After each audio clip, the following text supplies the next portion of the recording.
This video is a little bit overdue, and these are questions that are coming from you guys as our community. So I've rallied up Ethan, asked him to come in a little bit earlier before he coaches the Savo, and he's going to try his hardest to answer these questions.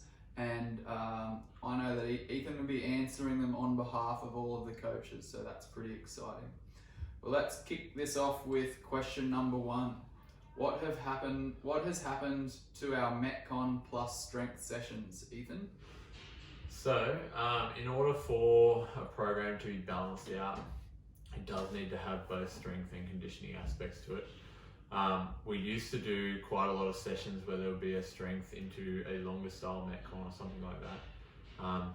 First thing is, due to restrictions, obviously we had to confine that now to a 50-minute window rather than an hour window, which immediately cuts us back from 60 minutes to 50 minutes basically. So that was the first consideration. The second thing is balancing it out. So you can get more work than you think done in 50 minutes, and it's all about the application of it. So for us, the strength stuff is usually followed up now by a shorter style piece. Those are typically the days that we do pick to attack an energy system that is based on high output, usually high intensity. And then on the days that we do have the longer endurance style pieces, we tend to separate that from our strength now, so that we can separate the stimulus and we can really hone in on just that one thing and working on that one thing so we get the best out of it. I think you answered that perfectly. Question two, where have our kipping pull-ups gone? Question mark. Kipping pull-ups, that's a good question. So kipping pull-ups are still sporadically in the program, although it is something we have acknowledged as a skill element. It's not necessarily going to move the needle in terms of strength development. So a lot of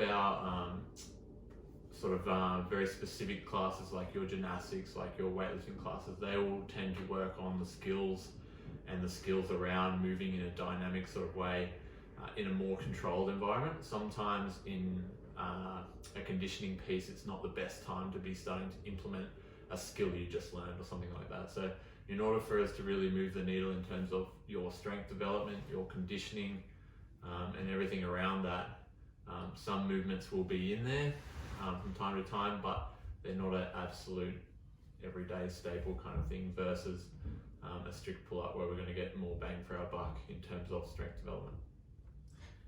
Cool. Question three, will weightlifting come back into our CrossFit classes? Same premise as the kipping pull-ups.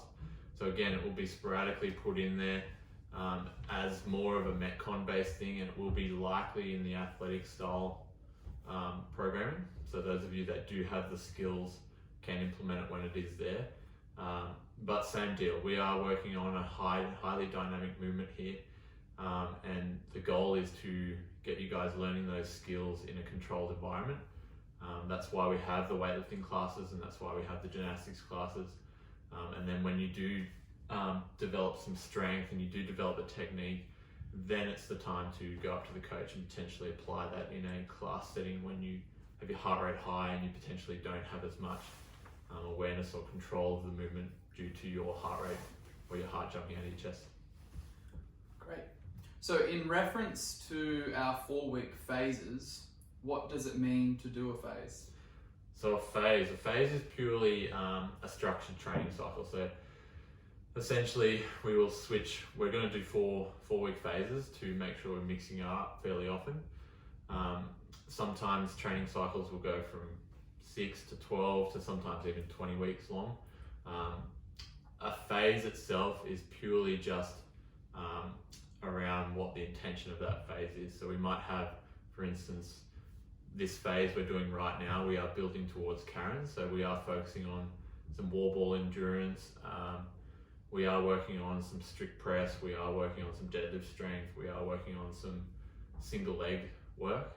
And then come next phase, we'll work on something different again, so that we continually work at a different aspect and build towards something, but also keep changing it up so we are getting that varied stimulus as well.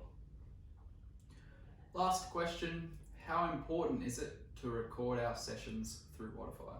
very important, especially on those days where we do have something that's been highlighted as a progression or something that we are building with.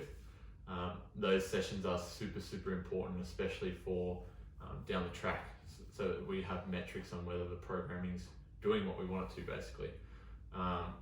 A lot of the times we will put in a tester towards the end of each phase, so they're also incredibly important to record, because we will revisit those sorts of workouts as checkpoint markers, basically, again, to just assess the programming, making sure that our members are gaining from the programming and that we are getting very visible, tangible results from it. So great. You've done really well then answering those 5 questions. So there you have it, Coast Coast CrossFit, 5 popular questions from you guys as members. And if you have any other questions, be sure to share them with us, because we would like to do this regularly, because the programming we write is for you, not for us, and that's really important. Anyway, keep kicking goals and keep getting after it, and enjoy it. Cheers. Thanks, Eve.